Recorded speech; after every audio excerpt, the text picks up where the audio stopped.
So let's get started. Let's have a look. Number one. Actually, there is no number one. These things all feed each other. It's like a cycle, a continuum. But let's go with number one, free service. When we start out as a coach, we are encouraged to offer our service for free. And there is a way to do that. But unfortunately, a lot of us, when we start out as a coach, we offer our service for free and we confuse ourselves with the notion that we are doing it because we care. Yes, we want to serve, but let's not lie to ourselves. The reason we're doing this is because we are desperate to get in front of people and to provide the service and to practice our own chops. The shared confusion is this. You're trying hard to become a coach. You're trying hard to impress people with your credentials. The person that is working with you is trying hard to help you. And the interaction is one of perhaps mutual exchange, mutual benefit. However, the person that you're working with for free is ultimately not paying you. And as a result, they don't value what you're giving. There are ways to overcome this. But in the beginning days, unfortunately, a lot of us go storming in, using our enthusiasm and our desire to help people as a means to get our feet under the table. But we go in without any structure, without any purpose, and without any clarity. And what is it that a person that you're coaching requires from you as a coach? I would suggest that three of the things that they require are a sense of purpose, clarity,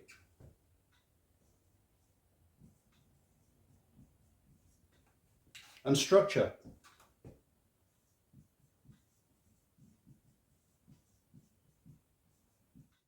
If you don't have those things, you're not going to be transmitting those values to your client or your coachee. And as a result, A, they're not paying you for the service, B, you're going in without purpose, clarity, or structure, and C, there's a high chance and a high risk that you will be wasting each other's time. Recently, I started working with somebody and the first sessions were great. Everything was going swimmingly, in fact, and I was being positive and helping in many ways. However, I failed to acknowledge that that person was working with me on the basis that on some level, she felt she was doing me a favor. And as a result, and because she wasn't paying me for the service, she kept putting me on the back burner, putting me off. And I was going into the process with a desire to provide that free service. And I ended up using a fair amount of my time, a very precious resource, waiting at her pleasure. One of the ways that you can suck at becoming a life coach is that you can literally suck the air out of your own enthusiasm by putting yourself in states of disappointment where you're working with people but they cannot reciprocate because they're not working from the same basis that you are. Simply put, to those people that you're working with for free, unless you're in a position to educate them, they're not going to value the process. And because they don't value the process, ultimately they won't value you.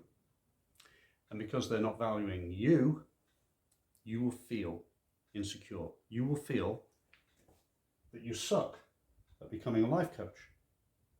And here's the rub. You are sucking at becoming a life coach because you are not walking the talk. You are not providing the things for your client that they require. And at the bottom of all of that, you're not actually providing those three things for yourself either. So how can you expect somebody to value your time and value your input if you're just going in there flabby, floppy, let's see what happens? They're not going to value you. You're going to suck at being a life coach, and then you're going to become insecure, you're going to become offended, disappointed. And then all of the work that you put in and all of the initial enthusiasm, it'd be like letting the air out of a balloon. So, reason number one, why you suck at becoming a life coach. It's not because you're offering free stuff, it's because you're not offering purpose, clarity, and structure. And as a result, you're wasting your time and your potential clients' time. So get these things sorted. Purpose, clarity, and structure. Well, one of the benefits of having purpose, clarity, and structure is that your time becomes more valued and valuable because you're accounting for your time in a more effective manner. A second benefit of having purpose, clarity, and structure is that it may slay one of those major dragons of a startup coach. It's this, people. Busy work. What Jim Rohn called majoring in minor things. I can only use myself as an example for this. Social media. Have I got an Instagram account? Have I got a TikTok account? Have I got a Facebook account? Have I got a YouTube account? Yes. Am I doing YouTube Shorts? Not yet. Am I doing Facebook Shorts? Have I got a Facebook account? Have I got a blog? Have I got a vlog? Have I got a webinar? Do you understand how to use the technology in order to get all of those things? Do you have one of those fancy programs that kind of launches your emails for you so that you can create sales funnels? Blah-de, blah-de, blah-de, blah-de, blah-de, blah, blah. These are necessary, useful things to have, but at the beginning, they are busy work. And the problem with busy work is that busy work can provide the means whereby you, dear friend, can avoid the proper task. You can avoid doing the proper things that you need to do. And at the same time, convince yourself that you're going forward with relentless drive, doing busy work. If you want to slay the dragon of busy work, get purpose, clarity, and structure into your life. And I know that as you're starting out, you don't have a penny, you don't have money, unless you're independently wealthy. So it's quite difficult because you're thinking, well, I can't pay people, but you can get people who are willing to help you. Their interest in that can be that they might get a stake in the venture and they're able to do things that they want to do with their lives. And in a bizarre sort of way, you can be kind of coaching people by helping them to help you. But really, what you should be focusing on at the outset is working with people in order to develop your purpose, your structure, and your clarity. Because if I may extend this analogy, your purpose, your structure,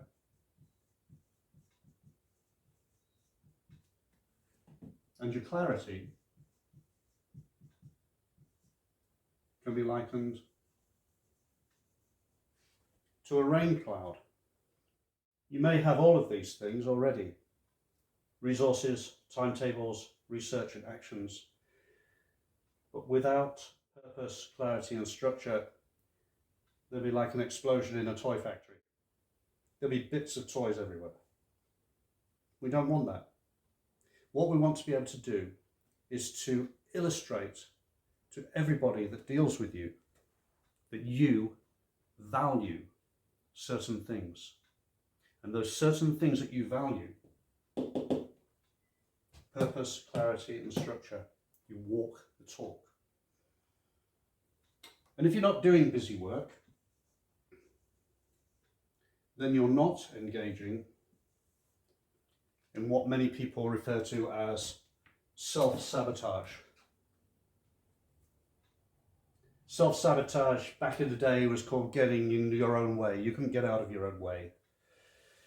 It's taken over a term I prefer, which is actually insecurity. And insecurity is a major reason, unfortunately, why you're sucking at becoming a life coach. The reason you're sucking at becoming a life coach because of self-sabotage is because of busy work, because of time wasted, not having purpose, clarity and structure, which leads you to give away free stuff that lacks value. And let's get Freudian about it. Let's get to the basis of this whole process. If you are providing something that lacks value in the eyes of your client, and it also lacks value in your own eyes because you don't have these things, and you're all over the place, headless chicken, how are you going to charge? How do you, with a straight face and an open heart, have the gall to charge a potential client anything monetarily if deep inside, in the recesses of your soul, you know that your work lacks value? Ah, but you may say, my work is very valuable. I provide da-di-da-di-da for all sorts of people. I've helped many people, and it's valuable. It isn't valuable if you don't model the value. And if you don't have your purpose and your clarity and your structure, you're not modeling any value other than the value of wasting time and making stuff up as you go along. And your clients, bless them, have probably spent years making stuff up as they go along. They don't need a willing confederate in their own mess. That's not what they're seeking from a life coach. What they're seeking from a life coach is somebody who can help them get out of making it up as they go along. So don't go into a relationship with a potential client making stuff up as you go along. Provide value. Because unless you provide value, you're not going to be able to do this. Make money. You need to be able to charge for the work that you provide. But while you're in this inchoate anarchy of free stuff, wasting time, busy work, self-sabotage, you are creating your own feedback loop. And that feedback loop is transferring itself onto your client, and they're going to dick you around. Simply put. Rejection. Client rejection. A major reason why you suck at becoming a life coach is that you're afraid of rejection. Have you costed your work? Have you worked out how much your work is worth? Are you charging by the hour? Because if you are, or if you're calculating by the hour, you're making a very, very financially deadly mistake. How can you sell by the hour? Forget the busy work. Get some purpose, clarity and structure, and consider the notion of having 30-day packages.